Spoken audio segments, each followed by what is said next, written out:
When the HOA demanded a key to my private lakefront gate for community access, I had no idea it would expose years of corruption, embezzlement, and criminal activity that would shake our entire neighborhood.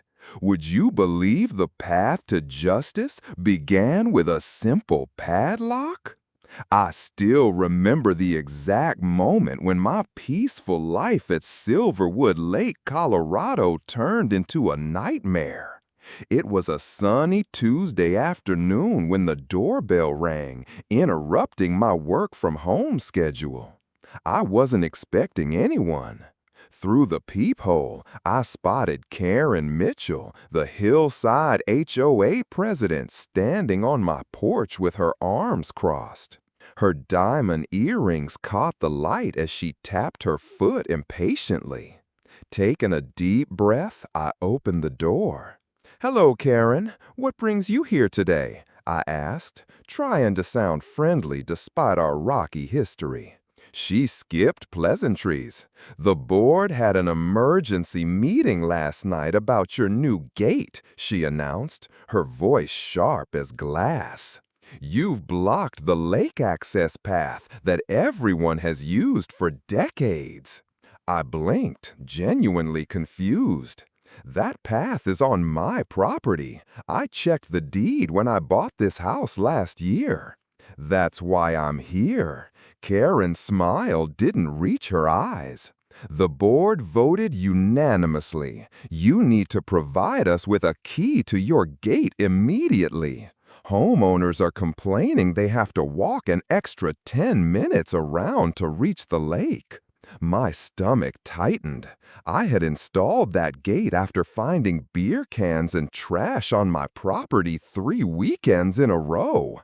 "Karen, I'm sorry, but I checked with the county. The property maps clearly show that path is private. It belongs to me. It's not a community shortcut." Her face flushed red. "That path has been used by residents since before you were born. There's such a thing as established use, you know." "Actually," I countered, "I spoke with my lawyer before installing the gate. There's no easement on my deed, and posting no trespassing signs for the past 6 months prevents any claim of established use." Karen's eyes narrowed dangerously. "The HOA bylaws state that all homeowners must maintain community aesthetics and access. Your gate violates Section 7.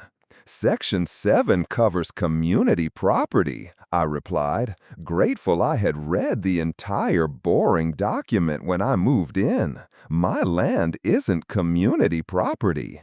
Karen stepped closer, lowering her voice. "Listen carefully. The board has ways of making things very uncomfortable for difficult homeowners. Last year, Mark Reynolds fought us on his fence height. He ended up with $122,000 in fines and a lien on his house. Just give us the key, and this all goes away." A chill ran down my spine. Was she threatening me? "I think we're done here, Karen. If the HOA wants to discuss this further, you can contact my attorney." I handed her my lawyer's business card and gently closed the door as she sputtered in outrage. Through the window, I watched her storm down my front path, phone already pressed to her ear. I immediately called my lawyer and explained the situation. "Document everything," he advised. "If they keep pushing, we'll need evidence." That night, I couldn't sleep. Around 11:30 p.m., my phone buzzed with a security alert. I grabbed it and froze. The app showed 3 figures at my back gate. I recognized Karen's distinctive blonde bob, along with Brian Carter, the HOA treasurer, and Michael Lee, the facilities manager. Brian was holding something that glinted in the security light. Was that a bolt cutter? I hit record on the app and called the police. There are people attempting to break into my property, I told the dispatcher, my voice shaking. By the time I threw on clothes and hurried downstairs, my doorbell rang again. A police officer stood there, flashlight in hand. "I'm Officer Daniels," he said. "We got a call about trespassers." I showed him the security footage, still recording. "That's the HOA board members trying to break my lock." Officer Daniels frowned. "Let's go take a look." We walked around to my back gate. No one was there, but my padlock had deep scratch marks on it. The officer shined his light around, revealing footprints in the soft soil. "I'll need to file a report," he said. "This is attempted breaking and entering." As he wrote up the report, headlights swept across my driveway. A silver SUV parked, and Karen stepped out with Brian. "Officer, thank goodness you're here," Karen called out sweetly. "We were just checking on community property that this homeowner has illegally blocked off." Officer Daniels looked between us. "Ma'am, according to county records, this is private property. You were recorded attempting to damage a lock on private property after hours." Karen's face hardened. "This is an HOA matter, not a police matter. We have bylaws." "Bylaws don't override state law, ma'am," Officer Daniels interrupted. "I suggest you consult with your HOA attorney before taking any further action that could be considered criminal trespassing or vandalism." After they left, Officer Daniels turned to me. "Keep that camera running. If they come back, call us immediately." I barely slept that night. The next morning, my inbox contained 5 separate HOA violation notices: hedge height, mailbox color, unapproved garden border, excessive water usage, and improper security modifications. Each violation carried a $100 daily fine. The battle lines had been drawn. I had no idea how ugly things would get, or that my simple gate would unlock secrets that would shake our entire community to its core. By 6:30 a.m., my phone wouldn't stop buzzing. Texts poured in from neighbors I barely knew. "Did you see what they posted about you? Are you really blocking lake access? The emergency meeting tonight is about your property." Rubbing my tired eyes, I opened the Hillside Community app. There it was, a special announcement from Karen Mitchell. "Urgent. Homeowner blocks historic lake access. Emergency meeting tonight, 7 p.m. at the clubhouse. All homeowners must attend." Below was a photo of my gate with a caption claiming I was destroying community value and privatizing access that generations of residents had enjoyed. My hands shook with anger. The post already had 47 comments, most from people I had never met, calling me selfish and demanding the HOA take action. I called my lawyer, Mark Simmons, while brewing coffee. "They're turning the neighborhood against me," I explained, "and these violation notices are clearly retaliation." "Take photos of your property," Mark advised. "Document that nothing violates actual code." "I'll draft a cease and desist letter today. Meanwhile, get a copy of your property survey from county records." I took the day off work and drove to the county clerk's office. The woman behind the counter looked up when I explained what I needed. "Hillside HOA issue?" she asked knowingly. I nodded, surprised. She lowered her voice. "You're not the first. The HOA has tried claiming private lakefront properties as community access for years. They even attempted to alter the county zoning maps back in 2018. My jaw dropped. "They what?" "It got rejected, but they keep trying," she said. printing my property records.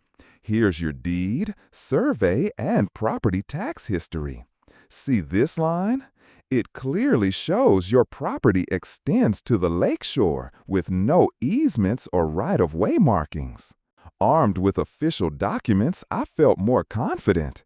I spent the afternoon taking dated photos of my perfectly compliant property features, then filmed a walkthrough to prove it was entirely within my property lines. At 4:30 p.m., I returned from picking up groceries to find my gate lock destroyed. A shining new padlock had replaced mine with a note taped nearby. Community access restored. Contact HOA office for your key. I stood there in shock, grocery bags hanging from my hands. They had actually destroyed my property in broad daylight. I called the police immediately. This time, Officer Reynolds arrived, a different officer from the night before. He photographed the damaged lock, the replacement, and the note. "This is vandalism and criminal trespassing," he confirmed. "Would you like to press charges?" "Yes," I replied without hesitation, "and I want a restraining order against the board members." As Officer Reynolds wrote his report, my elderly neighbor, Grace Mitchell, shuffled down the path from her adjacent property. Her face looked worried beneath her gardening hat. "I saw them," she whispered. "Karen, Brian, and that handyman they hired. They used bolt cutters around noon. I have it on my bird-watching camera." I could have hugged her. "Grace, would you be willing to tell the officer what you saw?" She nodded firmly. "I'm tired of their bullying. They threatened to fine me last month because my bird bath was an unapproved water feature. I've had that bird bath for 23 years. Grace's testimony and video evidence strengthened my case considerably. Officer Reynolds promised to follow up with the HOA board members. "We need to question them today," he said. "Destruction of private property is a serious offense." As the police car pulled away, my phone rang with an unknown number. "This is Brian Carter," said the tense voice of the HOA treasurer. "You've made a serious mistake involving the police. We're prepared to forgive the gate issue if you drop the charges immediately." "You destroyed my property," I replied. "That's a crime, not an HOA violation." "Listen carefully," Brian's voice dropped lower. "Karen knows people at your workplace. Your manager plays golf with her husband every Sunday. Think about what matters more, a stupid gate or your career." The threat hung in the air between us. I ended the call without responding, my hand shaking again, but this time with rage rather than fear. I drove to the hardware store, bought the strongest lock they had, and replaced the HOA's padlock with my own. Then I installed new security cameras at different angles and hung a laminated sign. "Private property. All trespassers will be prosecuted. Area under 24-hour video surveillance." At 6:45 p.m., cars began filling the clubhouse parking lot for the emergency meeting. I arrived with Mark, my attorney, carrying folders of documentation. The room fell silent as we entered. Karen stood at the podium, microphone in hand, her expression flickering between surprise and fury. "This is a private homeowners meeting," she announced. "Outside parties aren't welcome." Mark stepped forward.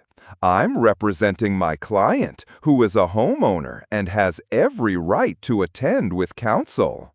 Whispers spread through the room. Many residents looked confused. "Furthermore," Mark continued, addressing the crowd, "this meeting violates your own bylaws, which require 2 weeks' notice for any official HOA meeting. Any votes taken tonight would be invalid and legally actionable." Karen's knuckles whitened around the microphone. We're simply having an informational discussion about community access. A loud knock interrupted her. Officer Reynolds entered with two other police officers. Karen Mitchell, Brian Carter, and Michael Lee, Officer Reynolds called out. We need to speak with you regarding an incident of property destruction reported earlier today. The room erupted into chaos. Residents started shouting questions.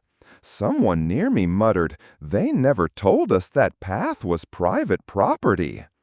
As the police escorted the board members outside, I noticed Grace slip me a folded paper. I opened it discreetly. Check the HOA financial reports. Lake access line item, $45,000 last year. Where did the money go? No maintenance was done. I looked up at Grace, who nodded gravely. Suddenly, I realized this fight wasn't just about my gate anymore. Something much bigger was hiding behind that lock. The next morning at 6:30 a.m., my phone rang. It was Grace. "They're outside your house," she whispered. "Karen and the whole HOA board. They look angry." Peering through my blinds, I saw them. 5 people in business casual clothes huddled in my driveway. Karen stood in front, arms crossed, tapping her foot impatiently. "Thanks for the warning, Grace," I said, my stomach twisting into knots. I needed to get to work, but this confrontation was unavoidable. I grabbed my phone, opened the recording app, and pressed record. Something told me I'd need evidence of whatever was about to happen. With a deep breath, I stepped outside into the cool morning air. "Good morning," I said calmly, though my heart was racing. "Is there a reason you're all blocking my driveway?" Karen stepped forward, her perfect blonde bob unmoving despite the breeze. "Remove that police report immediately," she demanded, her voice low and threatening. "What that means," added Brian Carter, the treasurer, his round glasses unable to hide his cold eyes, "is that we're giving you one chance to be reasonable before this gets unpleasant." I held my phone visibly, making sure they saw it was recording. "Are you threatening me? Because that's what it sounds like." "We're protecting community interests," Brian replied, adjusting his tie. "That path has been used for 20 years. It's a tradition." "Not legally," I countered, "and not anymore. The property survey clearly shows—" "Nobody cares about your survey," Karen snapped, stepping closer. "Do you have any idea who I am in this community? My husband plays golf with the mayor. I chair 3 charity committees." The others nodded solemnly, as if her social status somehow changed property law. "That's wonderful," I replied evenly, "but it doesn't give you the right to break into my property or install locks on it." A red-faced man I recognized as Doug, the landscaping committee head, jabbed a finger toward me. "You're making powerful enemies here. Think about what that means for your future in Hillside." "I'm going to be late for work," I said, walking toward my car. "Please move aside." They reluctantly parted, but Karen wasn't finished. She handed me an official-looking envelope. "Special assessment. The board voted last night. Your property requires additional security measures due to your difficulties. $500 due by Friday." I took the envelope without opening it. "My lawyer will be reviewing this. Now, if you'll excuse me." As I drove away, I watched them in my rearview mirror, huddled together and whispering. My hand shook on the steering wheel. This wasn't just about a gate anymore. At work, I could barely focus. During lunch, I called Mark and forwarded him the recording. Then I called Officer Reynolds to update him on the situation. They can't issue special assessments targeted at specific homeowners, Mark explained. That's discriminatory enforcement. Keep documenting everything. I was just finishing up a project when my phone lit up with messages. 12 texts from neighbors, all saying the same thing. Emergency HOA meeting tonight at 7 p.m. The strange part, I hadn't received any notification despite being a homeowner. Grace called me, her voice trembling. I just got back from my doctor's appointment, and there are signs all over the neighborhood about an emergency meeting. But when I called Karen to ask what it was about, she said it was for homeowners in good standing only. A chill ran down my spine. What were they planning? "I don't know," Grace whispered, "but Nate from down the street said they're voting on something big. He overheard Karen on the phone saying they needed to make an example." Then came the bombshell. "They're voting to put a lien on your house," Grace exclaimed, her voice cracking. "Mary from the book club said Karen told everyone you've accumulated $155,000. My legs nearly gave out. $155,000? That's impossible. They're saying you've had violations dating back 3 years that were never addressed," Grace continued. "They've got paperwork showing warning letters they claim were sent." "I never received any warnings before last week," I said, my mouth dry with fear. "I know, dear, it's all made up," she said softly. "Mary couldn't believe it either, but Karen had fancy charts and graphs showing a history of non-compliance." I looked at the clock, 5:30 p.m. The meeting started at 7. I had just enough time. "Grace, thank you. Can you do me one more favor? Can you go to that meeting and text me what happens?" "Of course, dear. What are you going to do?" "I'm bringing reinforcements." First, I called Officer Reynolds and explained the situation. Then I called my lawyer, Mark Simmons, who agreed to meet me at the community center right away. I stopped at home just long enough to grab the folder containing all my property documents, surveys, and the security footage showing the board members breaking my lock. As I pulled into the community center parking lot at 6:55 p.m., I noticed almost every space was filled. They had rallied the entire neighborhood against me. For a moment, I sat in my car, heart pounding. I had never been in a fight like this before.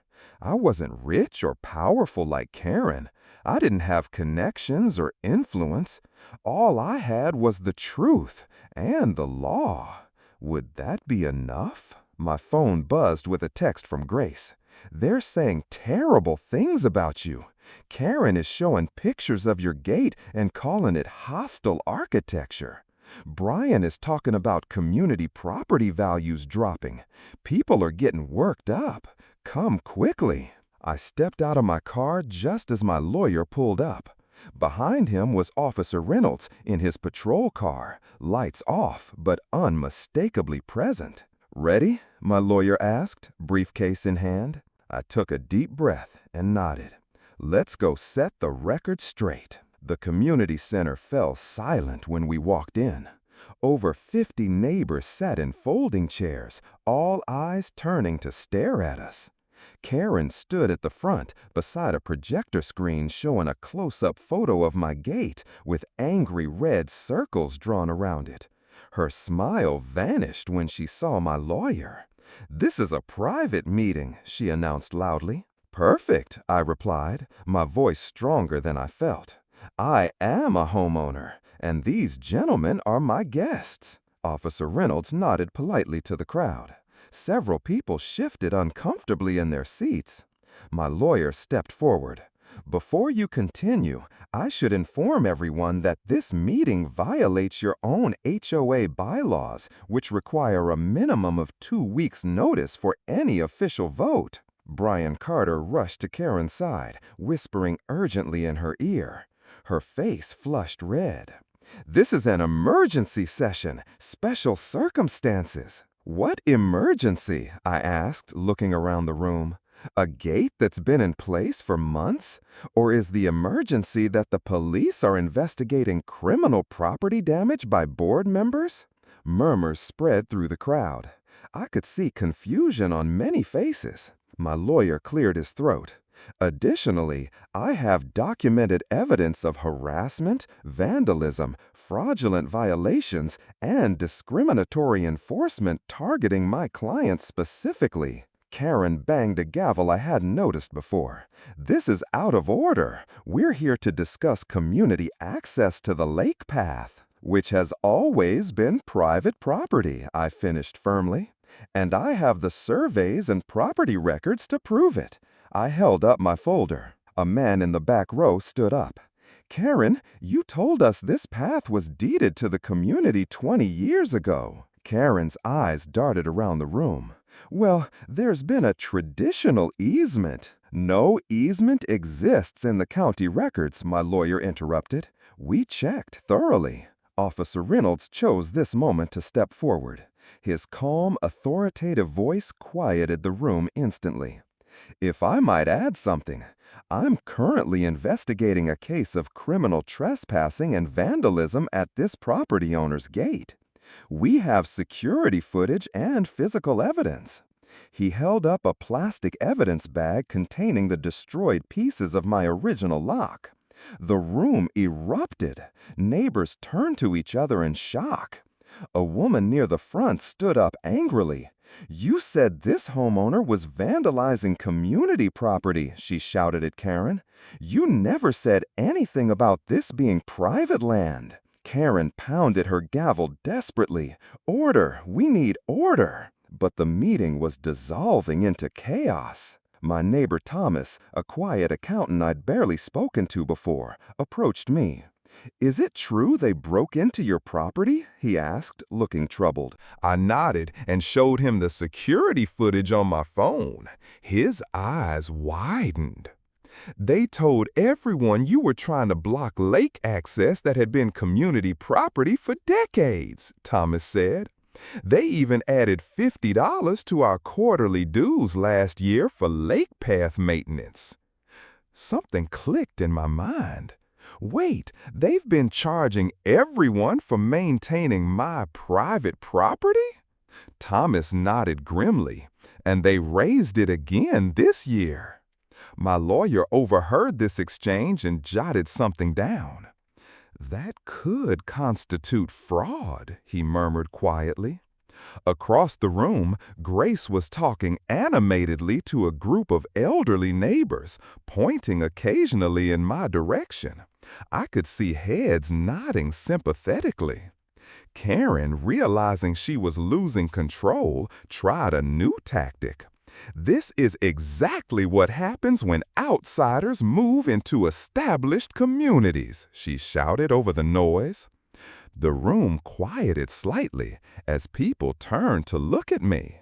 It was a desperate play designed to stoke fear of change. I took a deep breath and spoke clearly so everyone could hear. I'm not an outsider trying to change things. I'm a homeowner protecting my legal property rights. And I've discovered that your board has been charging all of you for access to and maintenance of property they don't even own. Brian leapt to his feet. That's a lie. He stopped abruptly, glancing at Karen for help. Karen finished weakly. Show us, several voices called out at once. Officer Reynolds stepped forward again. Actually, I'd be very interested in seeing that documentation as well. It could be relevant to our investigation. Karen's face went pale. This meeting is adjourned, she declared, gathering her papers hastily. But it was too late. The damage was done. Neighbors began approaching me in small groups, asking questions, sharing their own stories with the board. They fined me $200 for leaving my garbage can out 12 hours early when my daughter was in the hospital, one woman said tearfully. They rejected my fence permit 3 times, then approved the exact same design when I hired Karen's brother's company to build it, another added bitterly. As the crowd thinned, Thomas approached me again, this time with a serious expression. "I'm an accountant," he said quietly, "and I've always wondered about the HOA finances. They haven't published detailed statements in years, just vague summaries. If they've been charging for path maintenance on private property, then where did that money actually go?" I finished. He nodded gravely. "Exactly." My lawyer overhearing pulled me aside. "We should file for discovery of all HOA financial records. If there's financial impropriety on top of everything else, this could be much bigger than a dispute over a gate." Officer Reynolds joined our huddle. "I've taken statements from several witnesses who saw board members tampering with your property. We have enough to press charges if you want to press them." I looked around the room. Karen and the other board members had vanished, but most of my neighbors remained, talking in small clusters, occasionally glancing my way. This isn't just about my gate anymore, I thought. This is about a community that's been manipulated and deceived. "I want to press charges," I said firmly, "and I want to see those financial records." As we left the community center, Grace hurried up beside me. She patted my arm. "You were wonderful, so brave." "Thank you," I replied. "I couldn't have done this without you." She smiled mischievously. "Oh, I'm not done yet. I've been keeping notes on every board meeting for the past 5 years, every inconsistency, every strange decision. I never thought I'd have a chance to use them." I looked at her with newfound respect. "Grace, would you be willing to share those notes with my lawyer?" Her eyes twinkled. "I thought you'd never ask." That night, as I drove home, I felt something I hadn't expected, a sense of purpose. This fight wasn't just for me anymore. It was for Grace, for Thomas, for every neighbor who had been bullied and misled. The battle for my gate had uncovered something much darker lurking in our pleasant community. And now, with allies at my side, I was determined to bring it all to light. The next morning, I sat quietly in the back of the courtroom, watching Karen fidget nervously as my lawyer spread documents across the table. What started as a simple gate dispute was about to blow the lid off something much bigger. "Your Honor," my lawyer began, "during discovery, we found disturbing financial irregularities that directly connect to this case." Karen's lawyer jumped up. "Objection! This is about a property line dispute, not finances." The judge peered over his glasses. "I'll allow it. These documents were properly submitted during discovery." My heart pounded as my lawyer clicked to the first slide. It showed a glossy hillside HOA brochure with a photo of my lakefront path labeled Community Lake Access. I had never seen this brochure before. "For 7 years," my lawyer explained, "the HOA has been advertising my client's private property as a community amenity. They've increased dues 3 times, citing maintenance costs for this path." Murmurs rippled through the courtroom audience. Grace, sitting a few rows back, gasped loudly. Furthermore, my lawyer continued, we've uncovered payments totaling $127,000 to a company called Lakeside Maintenance, LLC. This company has no employees, no website, and no business license. Its bank account, however, shows repeated transfers to Karen Mitchell's personal account. Karen's face turned ghostly white. Her attorney leaned in, whispering frantically, while Brian Carter, the HOA treasurer, slumped low in his seat. During the recess, neighbors surrounded me outside the courtroom. They raised our dues $200 last year for that path, Thomas said, his face red with anger. I had to work extra shifts just to cover it. Grace touched my arm, her eyes wet with tears. When my husband died, I fell behind on dues. Karen threatened to foreclose on my home over $340. Now I know why they needed the money so badly. Detective Wilson approached, carrying a thick folder. We've been investigating the Hillside HOA board for 3 months due to tax irregularities, he said. Your case just gave us the last pieces we needed. When court resumed, Karen's lawyer immediately requested a private conference with the judge. 20 minutes later, the judge returned. Based on new evidence, he announced, the district attorney is filing criminal charges against Karen Mitchell, Brian Carter, and Diane Miller for embezzlement, fraud, and criminal conspiracy. Court officers will take them into custody. As Karen was led away in handcuffs, she shot me a venomous glare. This isn't over, she hissed. That evening, news vans lined our street. My phone rang nonstop as the story spread. What began as a dispute over a simple gate had exposed years of corruption. A court-appointed administrator called an emergency Hillside HOA meeting the following week. The community center was packed. People stood shoulder to shoulder along the walls, faces a mix of anger and disbelief. The administrator laid out the scope of the fraud.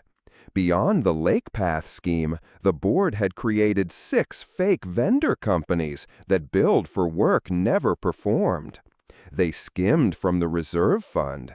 They even took kickbacks from the actual landscaping contractor. What happens now? Someone shouted.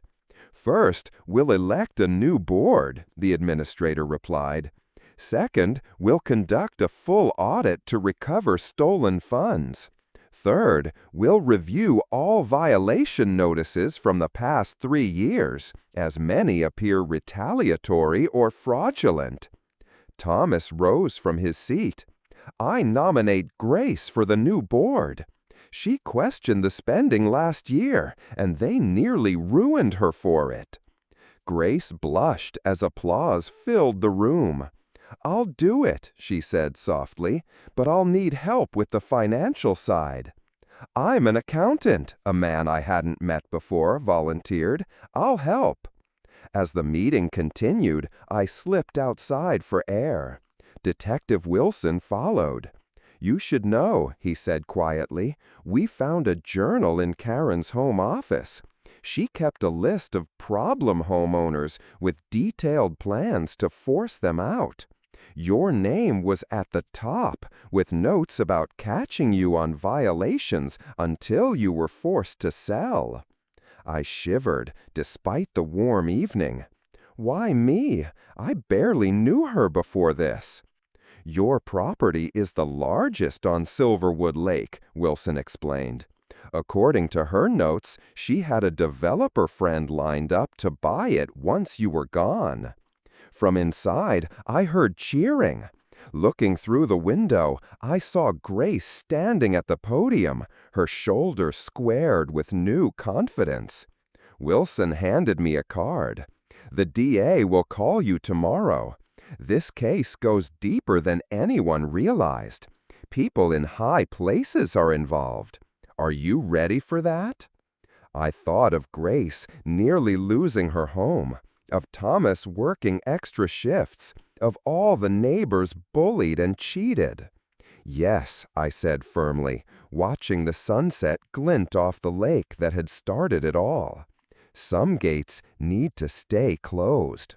But the truth? That gate needed to swing wide open." 6 months passed in a whirlwind of depositions, interviews, and court hearings. I never expected to become the center of a case that made national headlines, but here I was, sitting in the district attorney's office, reviewing my testimony one last time. "You've been incredibly helpful," said Maria Rodriguez, the lead prosecutor. "Your records turn this from a simple fraud case into something much bigger." I nodded, remembering my grandfather's advice. Always keep everything in writing. I never thought my habit of saving emails and receipts would help expose corruption reaching the city council. Rodriguez gave a grim smile. "The connection between Karen Mitchell, Councilman Walsh, and Walsh Development would have stayed hidden if you hadn't pushed back over that gate." Outside, spring had returned to Hillside. Fresh flowers lined the walkways.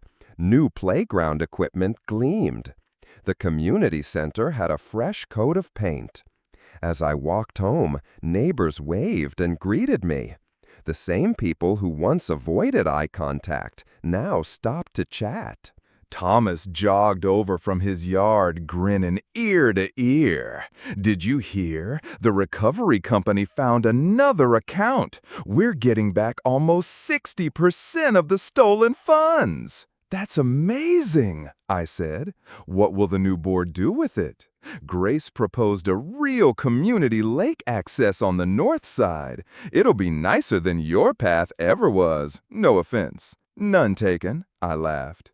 At home, I found an official letter from the court. The restitution hearing had been scheduled. Karen, Brian, and Diane had all taken plea deals, avoiding jail time but agreeing to significant community service and long-term repayment plans. My doorbell rang. Grace stood there with a folder and a basket of muffins. "Board meeting prep," she explained, setting the muffins down. "I never thanked you properly for what you did." "You're the one who stepped up to lead," I reminded her. She shook her head. "For showing me that standing up for what's right matters. I was so scared of them for years that I just paid whatever they demanded. Now I'm helping run things." We spread the documents across my kitchen table. The new board had established clear, fair processes. Violations now required photographic evidence and full board review. Financial statements were posted monthly. Every vendor contract had been rebid.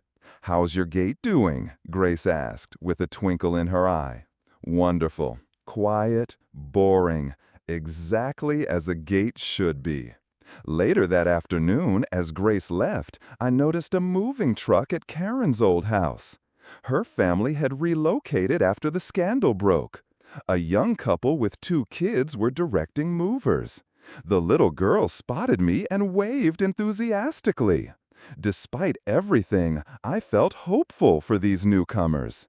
That evening, I attended the monthly HOA meeting, something I'd avoided for years. The community center buzzed with conversation as Grace called the meeting to order. First item, the new lake access project. Construction begins next month, and we're under budget thanks to Thomas negotiating with the contractors. People applauded as Thomas displayed the plans. The new access point would include a fishing dock, picnic area, and kayak launch, far better than my narrow path had ever been. After the meeting, I lingered, watching neighbors chat in groups. Detective Wilson appeared at my side. "Thought you'd want to know," he said. "Councilman Walsh resigned today. The investigation into the development kickbacks is expanding to 3 other council members. Will it never end? I asked, amazed at how far the ripples had spread. He shrugged. Corruption is like a weed. Pull one and you find 10 more below the surface. But this neighborhood, you folks pulled the whole root system. As we walked toward the parking lot, he added, by the way, the FBI's Public Corruption Unit has questions about county zoning officials. Would you be willing to speak with them? I hesitated, remembering the months of stress, the threatening letters, the vandalism, the nights I lay awake wondering if I'd made a mistake. Yes, I finally said. Some fights are worth having. At home, I walked down to my lake path and unlocked my gate. The water glittered under the moonlight.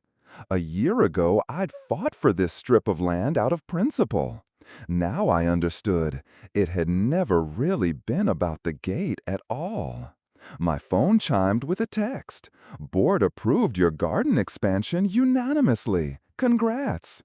I smiled, remembering how I'd properly submitted the form, included the required diagrams, and presented it at the meeting. The system was working the way it should: fair, transparent, reasonable. From across Silverwood Lake came the sound of laughter, a neighborhood barbecue at the community park. Next year, they'll have their own lake access to enjoy. I locked my gate and headed back toward the house, pausing to check my mailbox. Inside was a hand-addressed envelope. I opened it to find a thank you card signed by dozens of neighbors. Some people close gates, it read. Others open doors for an entire community. Thank you for being the second kind.